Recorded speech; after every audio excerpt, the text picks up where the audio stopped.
मैं आश्रिति वोहरा, आपका बहुत बहुत स्वागत है हमारे इस खास बुलेटिन में। उत्तर प्रदेश की तमाम बड़ी खबरों के साथ यहां पर शुरुआत करेंगे। यूपी विधानसभा के शीतकालीन सत्र में पर्यटन एवं संस्कृति मंत्री जयवीर सिंह ने बताया कि उत्तर प्रदेश में नया विधेयक ग्रामीण संपत्ति विवाद खत्म करेगा। भारत सरकार की स्वामित्व योजना के तहत ड्रोन तकनीक से तैयार किए ग्रामीण आबादी क्षेत्रों के स्वामित्व अभिलेखों को कानूनी मान्यता देने के लिए उत्तर प्रदेश सरकार ने ये बड़ा कदम बढ़ाया है। मंत्री ने बताया कि इस दिशा में यूपी ग्रामीण आबादी अभिलेख विधेयक 2025 पेश किया गया है। इसके लागू होने से घराना अभिलेखों का संरक्षण, समय समय पर नया रिकॉर्ड दर्ज करना और कानूनी रूप से प्रबंधन भी यहां पर किया जा सकेगा। बताते चले मंत्री जयवीर सिंह ने सदन में ये कहा है कि स्वामित्व योजना का उद्देश्य गांव में सही सर्वे कर लोगों की संपत्ति के पक्के कागजात को तैयार करना है। वहीं बताते चले इससे ग्रामीण अपनी जमीन और मकान के आधार पर बैंक से लोन और अन्य आर्थिक सुविधाएं भी ले सकेंगे। वहीं आपको ये भी जानकारी दे रहे हैं, उन्होंने बताया कि इस योजना से भूमि के सही रिकॉर्ड, संपत्ति कर तय करने, जीआईएस नक्शे बनाने और ग्राम पंचायतों की विकास योजनाओं को बेहतर ढंग से तैयार करने में भी खासा मदद मिलेगी।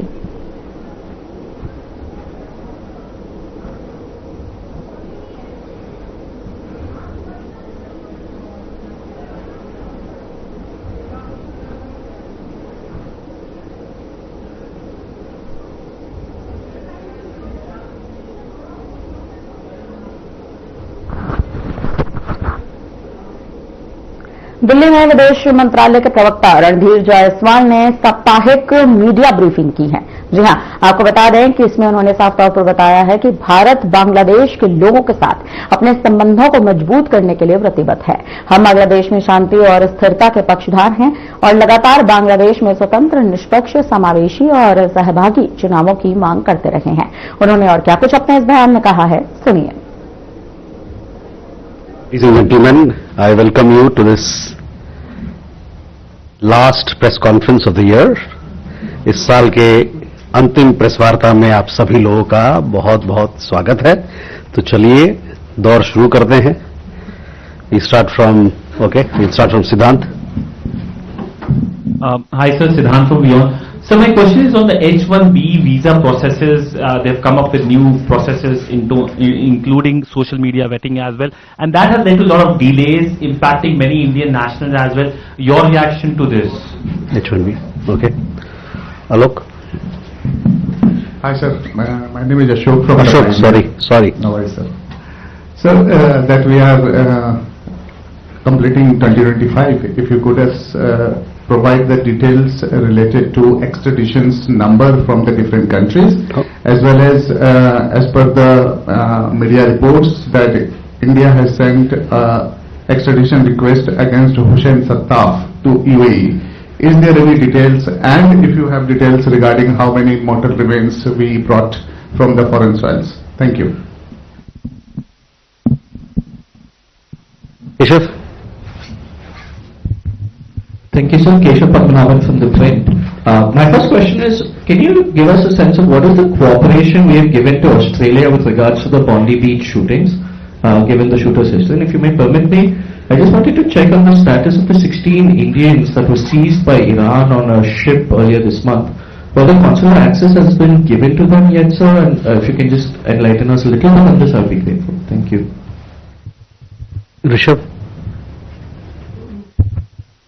So good evening, Rishabh from Times Now. So the anti-India rhetoric from Bangladesh continues. There have been anti-India protests as well, and so what is our view, and has there been any diplomatic communication between New Delhi and Dhaka, given that both the High Commissioners here in Delhi and Dhaka were summoned by respective governments?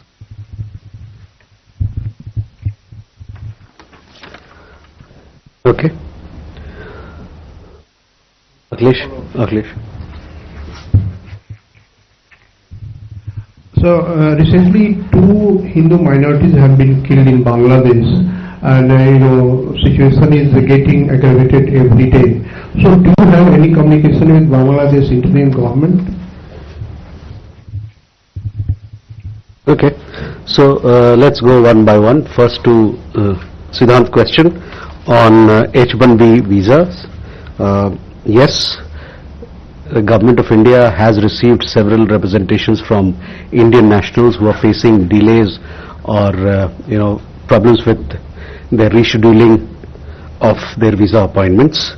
While we do understand, as you also understand, that visa-related issues pertain to the sovereign domain of any country, we have flagged these issues and our concerns of our nationals to the US side, both here in New Delhi and in Washington, D.C.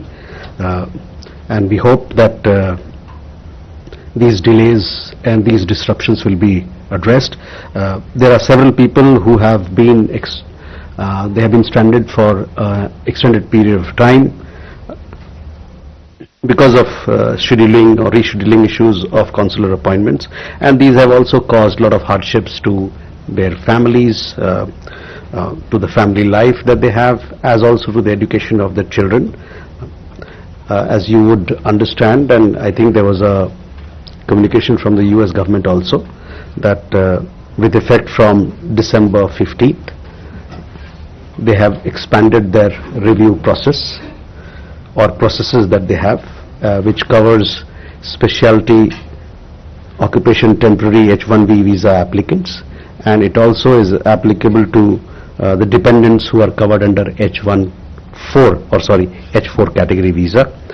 This particular change that they have introduced is applicable globally to all countries. But on our side, the Government of India remains actively engaged with the US side to address and minimize the disruptions that have been caused to our nationals.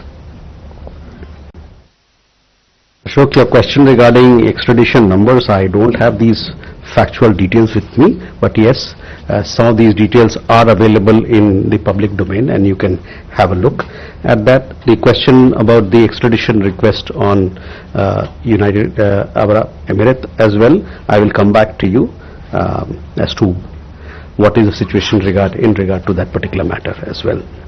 And your question regarding, mortal remains, again, this is the latest. I will come back to you on this particular detail, but I understand that these are available in public domain, especially if you go to the website of Lok Sabha or Raj Sabha, and if you look at the questions that have been answered in the past, including as recent as this month, you will get some of these details. But I'll come back to you on the question.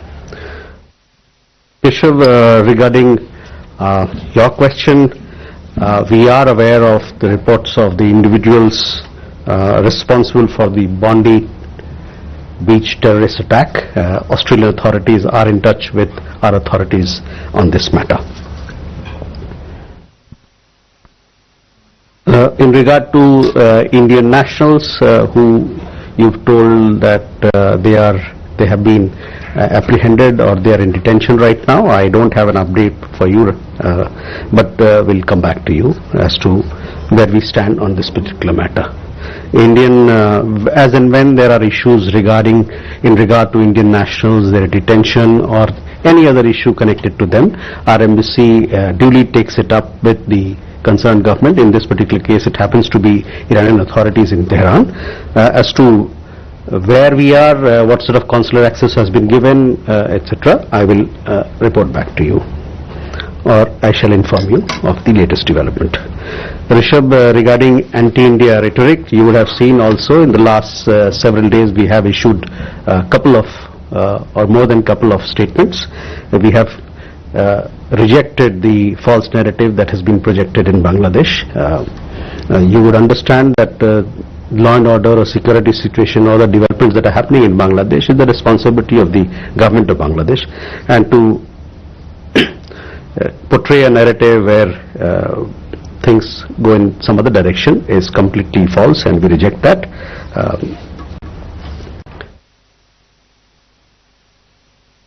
Akhilesh, your question regarding minorities, we are all aware of the recent developments in Bangladesh. Lucknow के प्रतिष्ठित चिकित्सा संस्थान KGMU में एक Hindu resident doctor पर धर्मांतरण के दबाव और मानसिक शोषण का गंभीर आरोप लगा है। जी हां, बताते चले पीड़ित छात्रा के परिजनों का ये दावा है कि आरोपी डॉक्टर ने शादी से पहले इस्लाम अपनाने का दबाव बनाया, जिससे आहत होकर छात्रा ने आत्महत्या का कड़ा प्रयास किया। बताते चले इस मामले की गंभीरता को देखते हुए अब विश्वविद्यालय प्रशासन और खुफिया एजेंसी जांच में लगातार जुट चुकी है। ये मामला प्रकाश में आ गया है कि जेएमयू प्रशासन ने इसे गंभीरता से लेते हुए तत्काल आंतरिक छानबीन शुरू कर दी है। संस्थान ने आरोपी डॉक्टर और पीड़ित छात्रा दोनों का पूरा विवरण जुटा लिया। प्रारंभिक पूछताछ के बाद दोनों कक्षों को कॉलेज परिसर में भी बुला लिया गया है।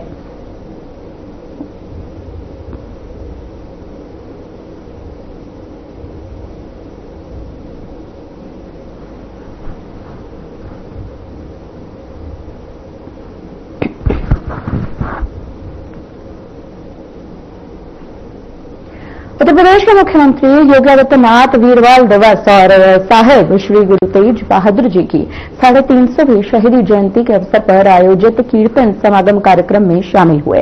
बताते चले इस दौरान मुख्यमंत्री ने गुरु तेज बहादुर जी और 4 साहिबजादों की महान कुर्बानियों को नमन भी किया। उन्होंने कहा कि उनका बलिदान देश को धर्म, सत्य और मानवता की रक्षा का संदेश देता है।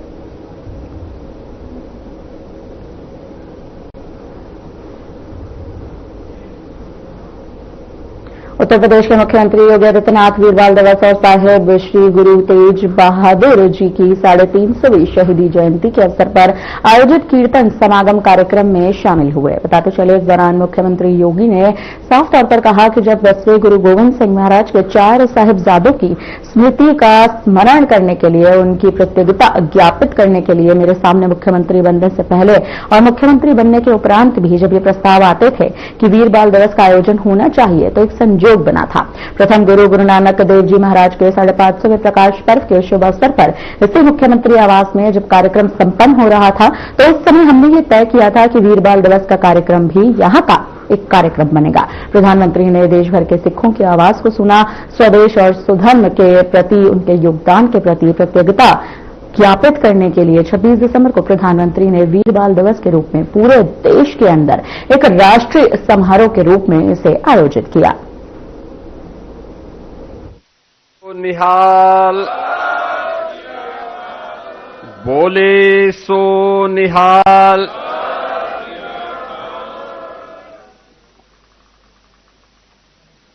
गुरु तेग बहादुर जी महाराज की 350वीं शहीदी दिवस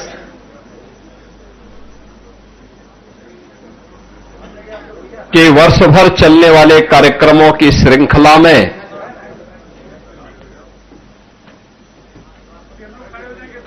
वीरबाल दिवस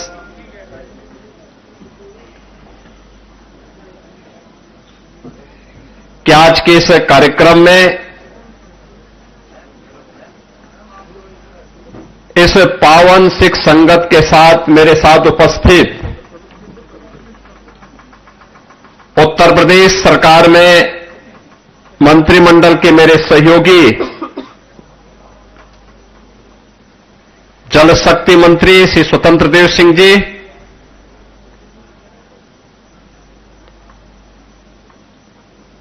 औद्योगिक विकास के मंत्री श्री नंदगोपाल गुप्ता नंदी जी, समाज कल्याण विभाग के मंत्री श्री असीम अरुण जी,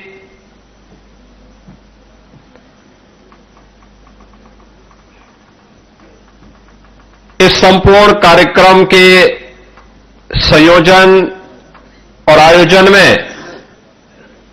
जो निरंतर प्रयास किए हैं और प्रदेश सरकार में मंत्री हैं, ऐसे सरदार बलदेव सिंह ओलख जी, राष्ट्रीय स्वयंसेवक संघ के प्रांत प्रचारक माननीय कौशल जी, उत्तर प्रदेश सरकार के पूर्व मंत्री विधान परिषद सदस्य डॉक्टर महेंद्र सिंह जी, विधान परिषद के माननीय सदस्य डॉक्टर हरि सिंह ढिल्लों जी, पवन सिंह चौहान जी, कुंवर महाराज सिंह जी, गुरदीप सिंह बग्गा जी, सरदार प्रविंदर सिंह जी, सरदार गुरविंदर सिंह छावड़ा जी, सिंधी समाज के हमारे नवनियुक्त गुरु साई मोहन लाल जी, अध्यक्ष केंद्रीय सिंह सभा लखनऊ सरदार निर्मल सिंह जी, अध्यक्ष उत्तर प्रदेश सिख गुरुद्वारा कमेटी सरदार हरविंदर सिंह लाड जी, सरदार सुरेंद्र सिंह बख्शी जी, लखनऊ गुरुद्वारा प्रबंध कमेटी के सरदार हरपाल सिंह जग्गी जी, यूपी सिख गुरुद्वारा कमेटी के सचिव सरदार सुरेंद्र पाल सिंह जी, प्रदेश भर से आए हुए वीर बाल दिवस के आज के इस कार्यक्रम में उपस्थित सभी बहनों और भाइयों, आज प्रातः काल से ही यहां पर पवित्र गुरु ग्रंथ साहिब की स्थापना के साथ ही जो संकीर्तन के कार्यक्रम, नाम स्मरण के कार्यक्रम, गुरु परंपरा के त्याग और बलिदान की जिस पावन गाथा को हम सब स्मरण कर रहे हैं, आज का ये वीर बाल दिवस का कार्यक्रम ऐसे ही गुरु परंपरा के प्रति कृतज्ञता ज्ञापित करने का हम सबके सामने एक अवसर प्राप्त हुआ है। जब 10वें गुरु गोविंद सिंह जी महाराज के 4 साहबजादों की स्मृति को स्मरण करने के लिए, उनके प्रति कृतज्ञता ज्ञापित करने के लिए मेरे सामने मुख्यमंत्री बनने के पहले भी और मुख्यमंत्री बनने के उपरांत भी जब ये प्रस्ताव आते थे कि वीर बाल दिवस का आयोजन होना चाहिए, तो एक संजोग बना था। प्रथम गुरु नानक देव जी महाराज की प्रकाश 550वें प्रकाश पर्व के शुभ अवसर पर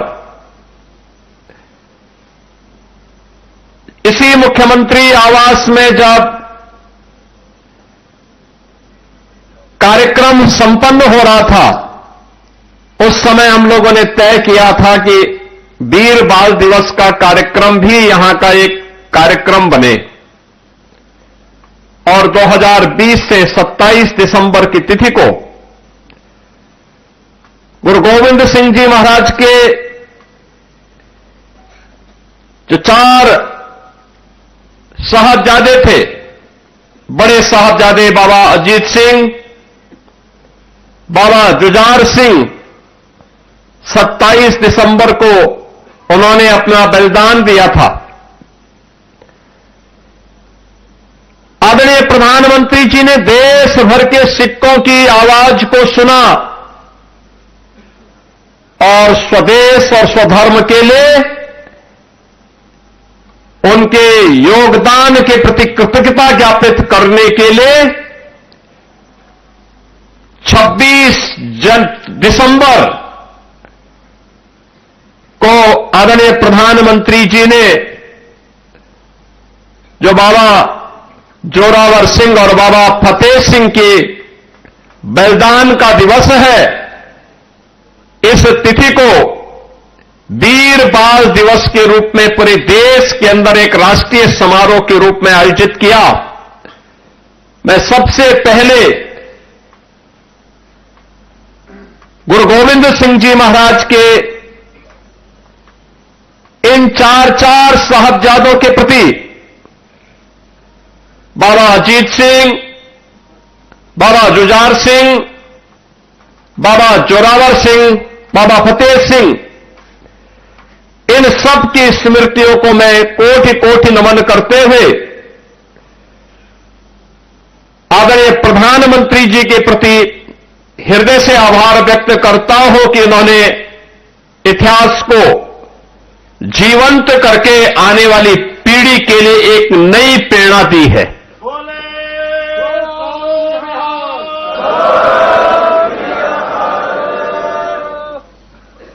बहनों और भाइयों, सिख गुरुओं का इतिहास भारत के अंदर भक्ति और शक्ति का एक अद्भुत तेज का इतिहास है। गुरु नानक देव जी महाराज भक्ति की पराकाष्ठा थे।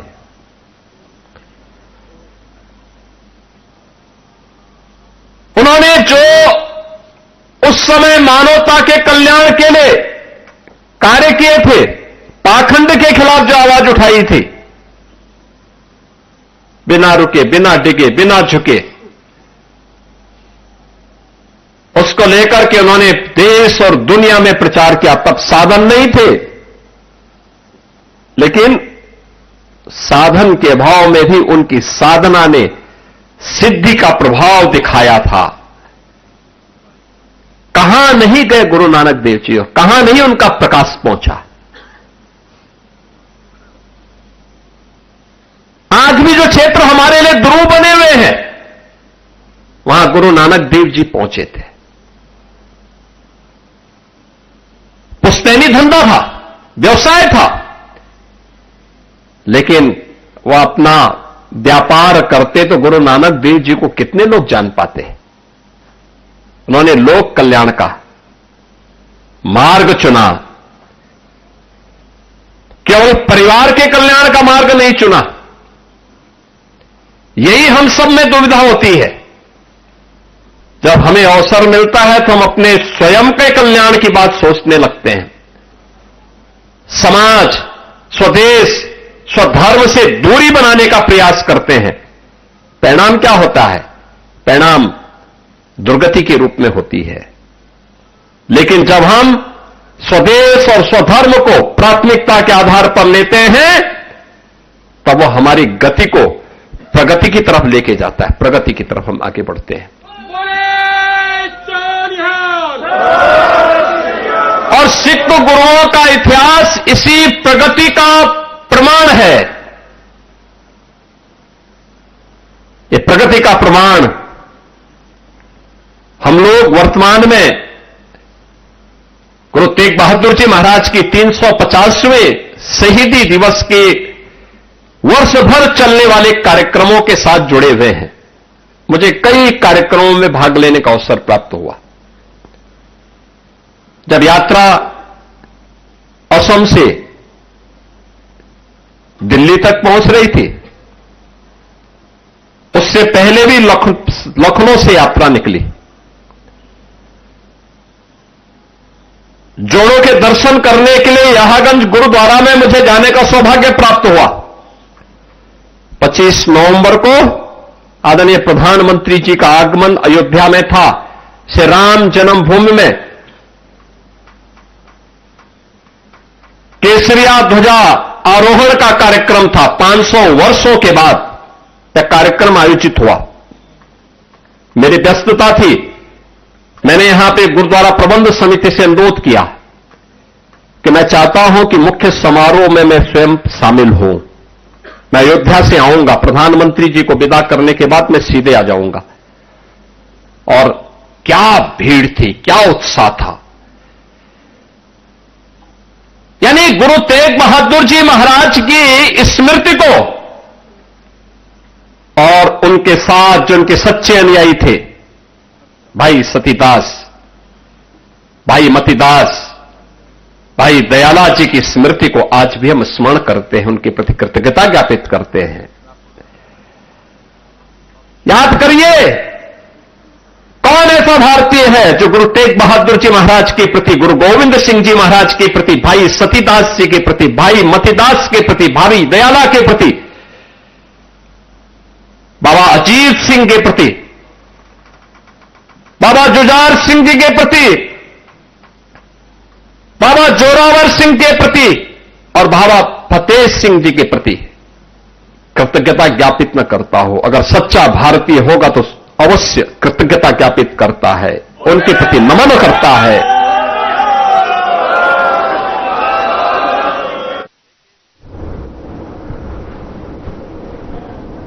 गुरु तेग बहादुर जी को चुनौती दी थी।